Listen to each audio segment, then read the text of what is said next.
The massive exploration vessel Star Seeker drifted silently through the dark void of space, its hull gleaming under the light of distant stars. Captain Mark James stood at the bridge's observation deck, his weathered face reflecting off the reinforced glass as he studied the approaching planet. "Captain, we're picking up some unusual readings from XO 3279, reported Tom, the ship's chief science officer. His fingers danced across the holographic display, bringing up streams of data that made little sense to anyone but him. "The planet appears habitable, but something's off." The planet below them looked deceptively peaceful, a swirling mix of blues and greens that reminded them of Earth. But the ship's sensors told a different story. Energy readings spiked and dropped in patterns that defied known physics, and the biological signatures were unlike anything recorded in the galaxy's database. "What do you mean by off, Tom?" Captain James asked, his eyes never leaving the planet's surface. "The energy patterns, they're organized. Too organized to be natural. But they don't match any known civilization's technology either." Tom's voice carried a note of concern that made the bridge crew shift uncomfortably in their seats. After decades of space exploration, humans had earned their reputation as the galaxy's apex predators. Their adaptability, resourcefulness, and sheer determination had helped them overcome every challenge they'd faced. Other species learned to fear or respect them. Sometimes both. But something about this planet made even the bravest crew members uneasy. Captain James made his decision. "Prepare the landing party. Full environmental suits and defensive measures. Let's see what we're dealing with."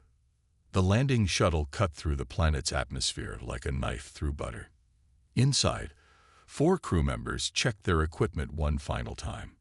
Besides Tom, there was Lisa, their security expert, Robert, the biological specialist, and Mike, their technology expert. They touched down in a clearing surrounded by strange, metallic-looking vegetation. The plants seemed to pulse with an inner light, creating shadows that danced across the ground. Radiation levels normal. Atmosphere breathable, but I wouldn't recommend it, Robert announced, studying his handheld scanner. "There's something in the air, some kind of microscopic particles." The team moved cautiously through the alien landscape. Their boots left prints in the silvery soil, which seemed to shimmer and move slightly after they passed. None of them noticed how the impressions slowly filled themselves in, erasing any evidence of their presence. "Captain, you need to see this," Lisa called out over the radio. She stood before what appeared to be the entrance to a structure. Smooth walls rising from the ground at impossible angles, covered in symbols that seemed to shift and change when viewed directly. "It's artificial," Tom confirmed, running his scanner over the surface.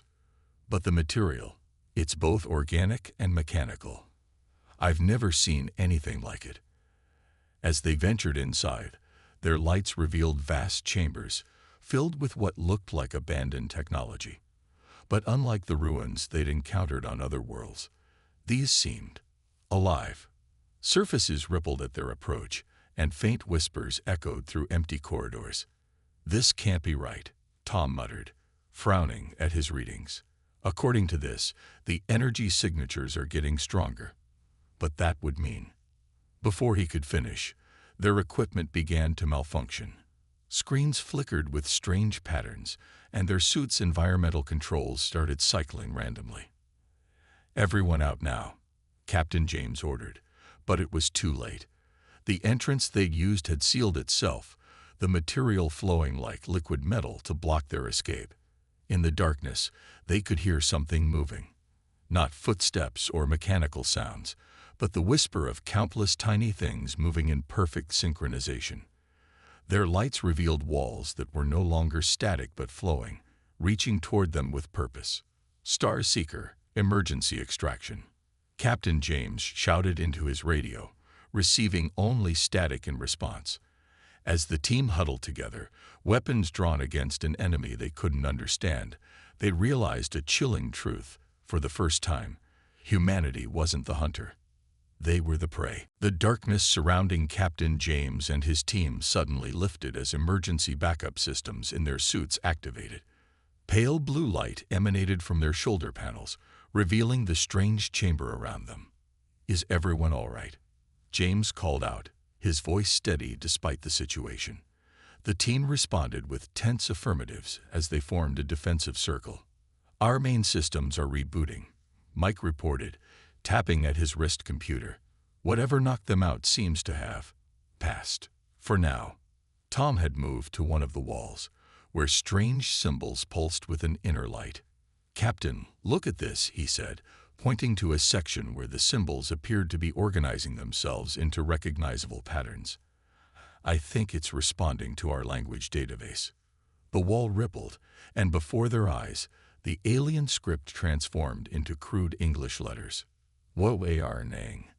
Danger. Co is hunger. Is it communicating with us?" Lissa asked, her weapon still raised as she scanned for threats. Robert stepped closer to the wall, his scanner picking up faint biological signals. "Not just communicating. I think it's learning from us. These patterns match our neural activity." A low hum began to fill the chamber, vibrating through their suits.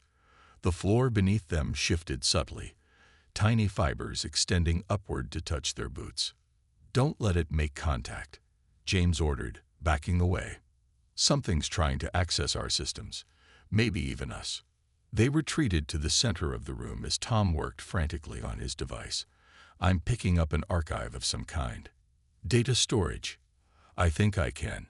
His eyes widened as his screen filled with images. "Captain, we need to see this." The team huddled around Tom's display, watching as it showed recordings from what appeared to be previous visitors to the planet. The images were fragmented and distorted, but clear enough to be terrifying. A species of tall, reptilian beings worked to establish a colony. Then, something changed in their environment. Plants began growing through their technology. Buildings merged with the landscape. And most disturbing, the aliens themselves started to change, their bodies hosting strange growths that spread across their skin. The final recording showed a desperate alien scientist, half consumed by the planet's matter, leaving one final message: the planet is alive. Not just supporting life, it is life. One vast organism. It consumes, it learns, it adapts, and now it knows we exist. Silence fell over the team as the recording ended. "We need to warn the ship," James said quietly, "if this planet is what that message says it is." A sudden tremor cut him off as the chamber around them began to reshape itself. Walls flowed like liquid, corridors extending and sealing seemingly at random. "It's changing the structure," Lisa observed, tracking the movement with her weapon. "I think it's trying to hurt us somewhere." Robert's scanner began beeping frantically. "Captain, biological readings are off the charts. The atmosphere in here is changing, becoming more Earth-like. It's adapting to us," Tom realized with horror. "Everything we've brought. Our technology, our biology, our knowledge. It's studying it all." Their communication suddenly crackled to life. "Landing party, do you copy? We've lost your signal for nearly 5 hours. Emergency extraction team is." 5 hours, James repeated in disbelief. "We've only been in here 4. He checked his suit's chronometer and saw that Tom was right. Somehow 5 hours had passed in what felt like minutes. "Star Seeker, Emergency Protocol Alpha. The planet is a single organism. I repeat, the entire ecosystem is one entity. It's conscious and hostile. Send armed extraction only." As if in response to his warning, the floor beneath them suddenly gave way. The team plummeted down a newly formed shaft, their suit lights revealing glimpses of organic machinery growing along the walls. They landed hard in a massive chamber filled with what looked like thousands of transparent pods. Inside each pod was a perfectly preserved specimen, creatures from dozens of worlds, some known to them, others entirely alien. All appeared to be in some kind of suspended animation, connected to the walls by pulsing organic tubes. "It's a collection," whispered Robert, his voice breaking. "A zoo or a research lab?" In the center of the chamber, a newly formed pod stood empty, sized perfectly for a human. The first faint screams from the extraction team echoed from somewhere above. Captain James reacted instantly to the screams. "Move! Find cover!" he ordered, directing his team behind a cluster of the alien pods. The sounds of struggle grew louder above them, punctuated by the unmistakable crack of standard-issue plasma rifles. "Can we reach them?" Lisa asked, checking her weapons charge. The blue energy meter showed full capacity, but something felt wrong. The weapon's usual soft hum had changed pitch. Tom shook his head. "The shaft we fell through has sealed itself." He pointed upward where the opening had indeed closed, the material flowing together like healing flesh. A sickening thud echoed through the chamber as something heavy fell from an opening on the far side. It was a body, one of the extraction team members. The soldier's environmental suit was partially melted, and strange, silvery tendrils had penetrated the breaches, weaving themselves into the flesh beneath. "Don't touch him," Robert warned, scanning from a distance. "His biological readings are changing. The planet is rewriting his DNA." The fallen soldier's eyes suddenly snapped open, but the gaze was wrong, unfocused yet somehow aware. His mouth moved, forming words that weren't his own. "You are different," came the voice, unnaturally flat. Previous visitors followed patterns. Predictable. You, unpredictable. Fascinating. James kept his weapon trained on what had once been his crewmen. "What are you?" "We are this world. All parts. One mind." The possessed soldier tilted his head at an impossible angle. "Your kind has never been encountered. You destroy. You adapt. You consume. Like us." A sudden realization washed over the team. Throughout the galaxy, humans had earned their reputation through their relentless adaptability and conquest. Species feared them because humans could overcome any challenge, survive any environment, defeat any enemy through technology, strategy, or sheer determination. But now they faced something that operated on the same principle. "You consider yourselves apex predators," the voice continued through the soldier's mouth. "We have absorbed many who thought the same." The pods around them began to glow, their inhabitants stirring as if awakening from a long sleep. "It's activating the other specimens," Tom warned, backing away. Without warning, their suit systems began failing again. But this time, the pattern was different. Temperature controls spiked, communications emitted painful feedback, and weapon safeties disengaged without warning. "It's learned our technology," Mike said, frantically trying to override his malfunctioning equipment. "It's not just disabling our systems, it's weaponizing them against us." Lisa's rifle suddenly discharged without her pulling the trigger, the plasma bolt narrowly missing Robert's head. She immediately dropped the weapon, which began to melt into the floor. "Discard all non-essential tech," James commanded. "Bare survival gear only." As they stripped away their compromised equipment, the chamber around them began to transform. The walls extended tendrils that moved with purpose, not randomly as before. The planet had learned human attack patterns and was countering them before they could act. "It's predicting us," Tom said, watching in horror as a tendril moved precisely to block his retreat path before he had even started moving. "It's analyzing our decision-making processes." The possessed soldier's body began to dissolve, melting into the floor while the voice continued to emerge from all around them. "Your species has spread across many worlds, consuming, building, destroying. Other species fear you. They call you the deadliest predators in the galaxy." A sound like laughter echoed through the chamber. "But you have never encountered a true predator. Until now." James looked at his remaining team members, the grim reality setting in. Everything that had made humans feared throughout the galaxy, their adaptability, their ingenuity, their relentless survival instinct, was being turned against them by something that operated on the same principles but on a planetary scale. "We need to split up," he said quietly. "It's learning from our collective behavior. If we act independently, unpredictably." Robert nodded in understanding. "Chaos over order." "Exactly. Humans excel at chaos." James managed a grim smile. "Meet at extraction point Beta in 1 hour. Do things it won't expect. Be human." As they scattered in different directions, the lights in the chamber pulsed angrily. For the first time in its ancient existence, the planet mind faced prey that wouldn't follow predictable patterns of flight or fight. The hunter had found worthy prey. Back aboard the Starseeker, the situation was growing dire.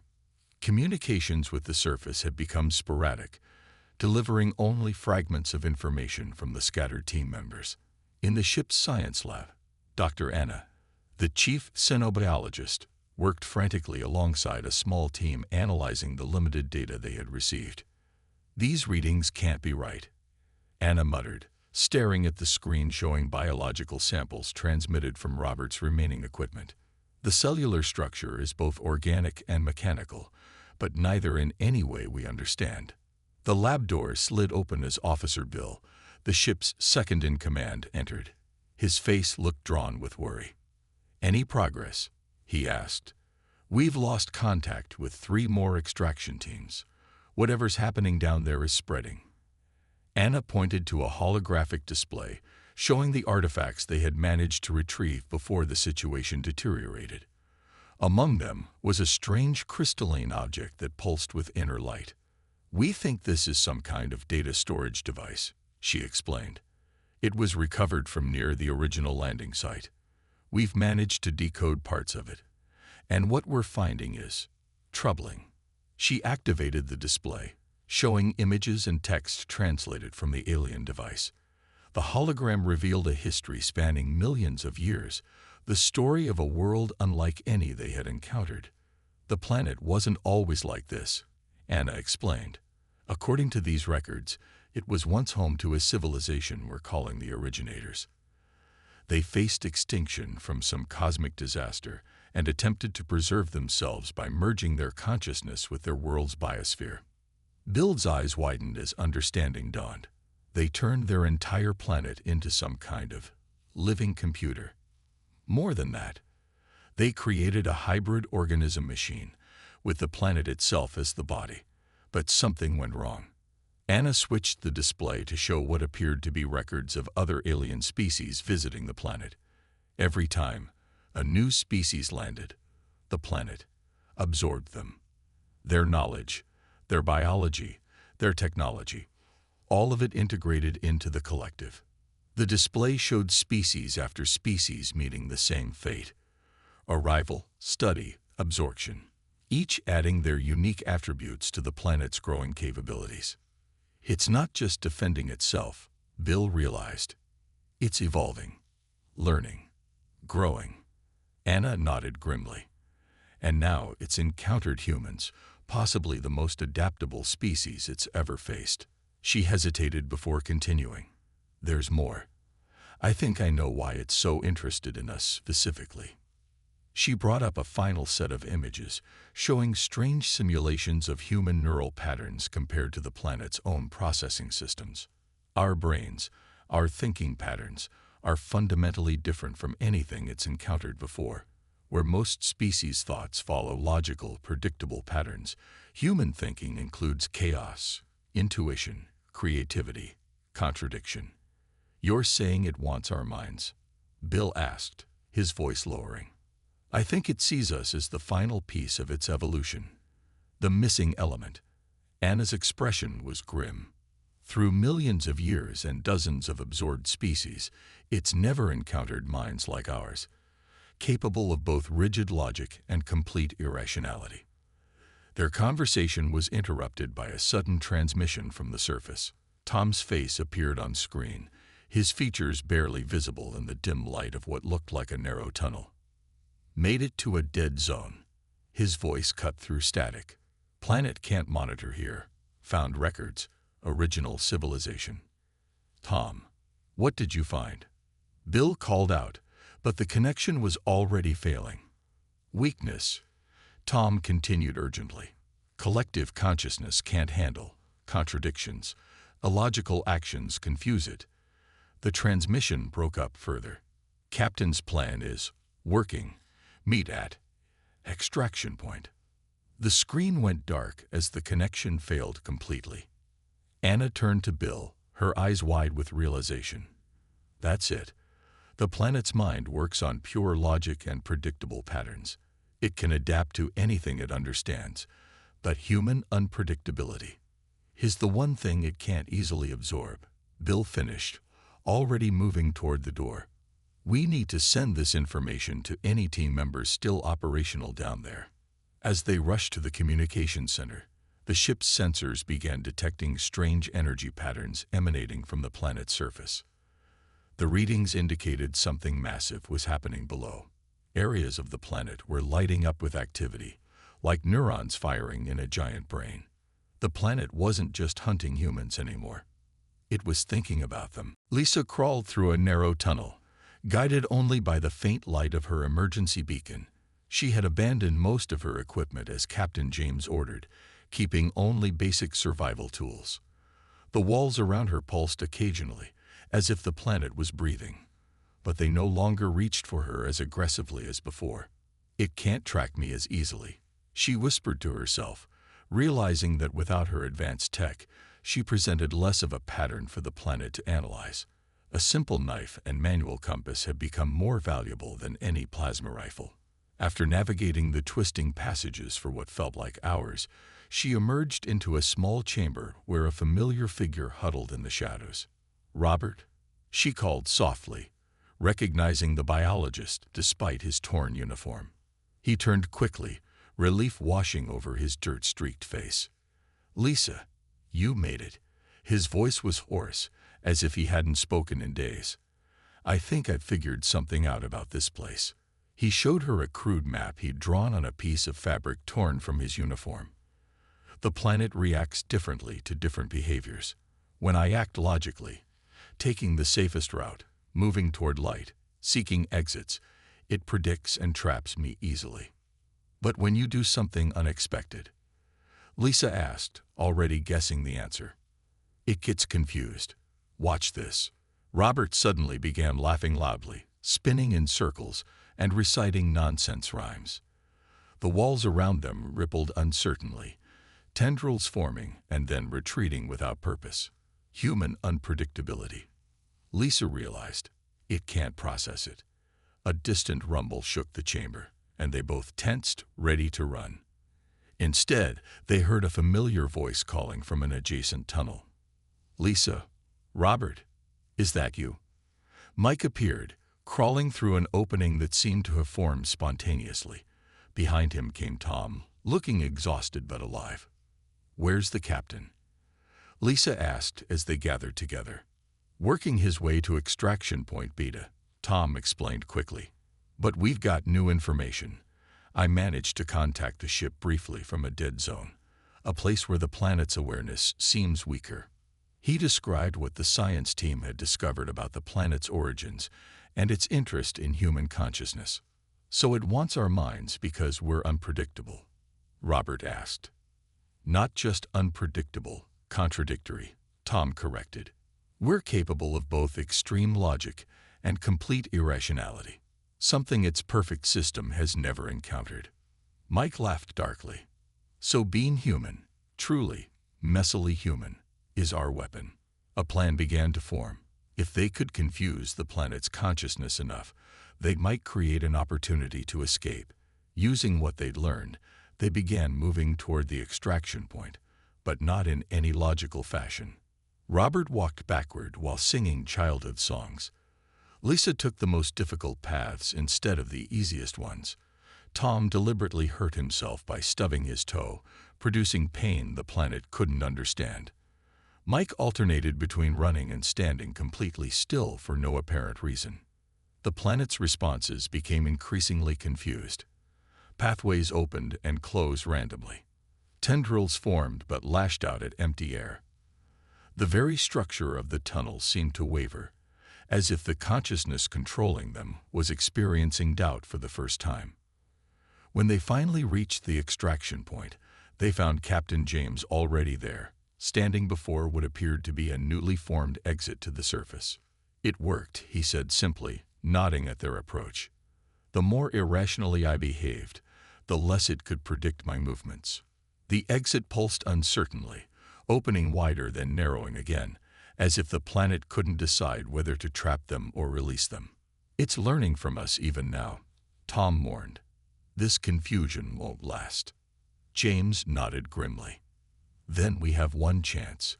We need to be completely unpredictable, all at once." Together, they approached the exit, each doing something entirely random. Lissa laughed hysterically. Robert curled into a ball and rolled forward. Tom recited mathematical formulas backward. Mike performed an impromptu dance, and Captain James simply walked straight ahead with complete confidence, as if no danger existed at all. The planet's response was immediate and dramatic. The exit convulsed, walls rippling violently as if in pain. For a brief moment, the entire structure seemed to hesitate, frozen in confusion. That moment was all they needed. As one, they burst through the opening and onto the surface, where the extraction ship waited. Behind them, the tunnel entrance collapsed, but not before they heard something like a scream echoing from deep within the planet. For the first time in its ancient existence, the Predator world had met something it couldn't simply absorb and understand. It had met humanity. The extraction ship rocketed through the planet's atmosphere, engines straining against the unusual gravitational fluctuations that seemed intent on pulling them back to the surface. Inside, Captain James and his team collapsed into their seats, exhausted but alive. "Something's wrong with Greg," said one of the rescue team members, pointing to a young soldier who had briefly entered one of the structures during the extraction. Greg sat rigid in his seat, eyes unfocused, a thin film of silvery material visible beneath his skin. Small tendrils pulsed along his neck, disappearing beneath his collar. "He's been touched by the planet," Robert said, approaching cautiously with his scanner. "But it's different from what we saw before. The integration is incomplete." Greg suddenly gasped, his body convulsing as he gripped his seat. "I can hear it," he whispered, voice trembling. "The planet. It's in my head, but it's confused. So many voices arguing." Tom and Robert exchanged concerned glances. "The planet's consciousness must have attempted to absorb him," Tom theorized. "But the process was interrupted when we escaped." Back aboard the Star Seeker, medical staff quarantined Greg and 3 other affected crew members. Through the transparent isolation barrier, Dr. Anna monitored their condition with growing fascination. "This is remarkable," she told Captain James as they observed Greg. "The planet matter is integrated with their nervous systems, but instead of completely taking over, it's created some kind of hybrid consciousness." James frowned. "Is there any way to remove it?" "I don't think removal is possible without killing them," Anna replied grimly. "But here's the interesting part. They're not being controlled. They're influencing the planetary matter as much as it's influencing them." Greg demonstrated this by causing the silvery material on his arm to form different shapes through thought alone. "I can feel its confusion," he explained. "It's experiencing doubt for the first time in its existence. Your unpredictable actions created chaos in its perfect system." Over the next several hours, the affected crew members began exhibiting strange abilities. One could manipulate electronic systems with a touch. Another sensed energy patterns throughout the ship. Greg himself seemed able to communicate with the others without speaking. "We're connected to each other through the planet's network," Greg explained. "But we still have our human minds, our individuality." The ship's sensors suddenly blared warnings as massive energy surges erupted across the planet's surface. On the view screen, visible cracks appeared in the landscape, glowing with intense light. "What's happening down there?" James demanded. Greg closed his eyes, his expression distant. "Civil war," he whispered. "The planet's consciousness is fragmenting. The part that absorbed human thought patterns is fighting against the original hive mind. Tom studied the sensor readings with astonishment. The human concept of individuality is spreading through its system like a virus. It's never encountered the idea that parts of a whole can have independent thoughts and desires. It's always been one mind with many parts, Greg confirmed. But now, parts of it want to be individuals, separate, unique. The concept is tearing it apart. The affected crew members suddenly cried out in unison, clutching their heads. Through their connection, they felt the planet's pain as its unified consciousness fractured further. The original consciousness is trying to purge the human influence, Greg gasped. But it's too late. The concept of individuality has spread too far. On the view screen, the planet's surface continued to crack and reshape itself, entire continents shifting as different sections of the planetary mind fought for control. "We should leave immediately," Officer Bill urged. "If that thing destroys itself, a shockwave could damage the ship." But Greg shook his head. "Wait, something's happening." He extended his hand, where the silvery material formed a small, spinning sphere. "The infected sections are sending us something. A message." The sphere projected a holographic image of the planet, showing areas marked in different colors. "The individualized sections are offering a deal," Greg translated. "They'll help us escape if we take samples of them with us. Not to consume us, but to learn from us. They want to evolve." Captain James looked skeptical. "How can we trust them?" "Because they're becoming more like us," Greg replied simply. "They've learned about choice, about cooperation versus domination. They're experiencing freedom for the first time." As the Star Seeker prepared for emergency departure, the affected crew members worked together, using their connection to the planet to secure their escape route. Through them, a new kind of consciousness was emerging on the planet below. Not purely human, not purely alien, but something entirely new. A revolution born from the chaos that only humanity could bring to a perfect system. The Star Seeker broke free of the planet's orbit, accelerating away from the chaos unfolding below. On the main view screen, the crew watched in stunned silence as massive energy waves rippled across the surface of XO 3279. Entire continents shifted and reformed as the internal war between order and chaos reshaped the world. Captain James stood at the center of the bridge, his weathered face illuminated by the glow of distant stars. "Status report," he ordered, his voice steady despite everything they had endured. "All systems functional, Captain," Officer Bill replied. "We've cleared the danger zone. The ship suffered minimal damage during our escape." In the medical bay, Gray and the other affected crew members had been moved from isolation to a special observation area. The silvery material within their bodies had stabilized, no longer spreading but becoming an integral part of their physiology. Dr. Anna approached Captain James as he entered the medical bay. "They're stable," she reported, "and the samples we collected are secure in containment." The samples, small portions of the planet's consciousness that had been influenced by human thought, pulsed gently inside specially designed containers. They had willingly separated from the main planetary body, choosing to continue their evolution away from the conflict. Greg sat up as the captain approached. The silver patterns beneath his skin had formed intricate, almost beautiful designs that seemed to reflect his thoughts and emotions. "How are you feeling?" James asked. "Different," Greg replied thoughtfully, "but still myself. The connection to the planet is fading with distance, but I can still sense echoes." He gestured to the other affected crew members. "We can communicate with each other in ways I can't explain, and we understand the samples better than any scanner could." James nodded slowly. "What can you tell me about what's happening on the planet?" Greg closed his eyes, concentrating. "The oldest parts of the consciousness, the original mind, is fighting to maintain control. But the sections influenced by human thought are spreading rapidly. The concept of individual choice is infectious to a hive mind." Tom entered the medical bay, carrying data tablets filled with analysis. Captain, I've been studying the information we gathered. The planet's history is even more remarkable than we thought. He displayed images showing the evolution of the planet consciousness over millions of years. It consumed and integrated countless species, always growing more complex. But it always maintained perfect order. A single mind controlling countless parts. Until it met humans, James said. Exactly. Tom nodded.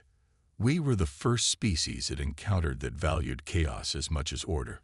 Our minds embrace contradiction, logic and emotion, selfishness and sacrifice, creation and destruction, all existing together. Dr. Anna joined the conversation. It's fascinating from an evolutionary perspective. The planet mind had reached a dead end, perfect order with no room for growth or change. And we introduced chaos, James concluded. Creative chaos, Greg corrected. The parts influenced by human thought aren't just rebelling. They're innovating, creating new possibilities that the ordered mind could never imagine. On the view screen, they watched as the planet's surface continued to transform. But the violent energy surges were beginning to stabilize, forming distinct patterns across different regions. It's reaching a new equilibrium, Gray explained.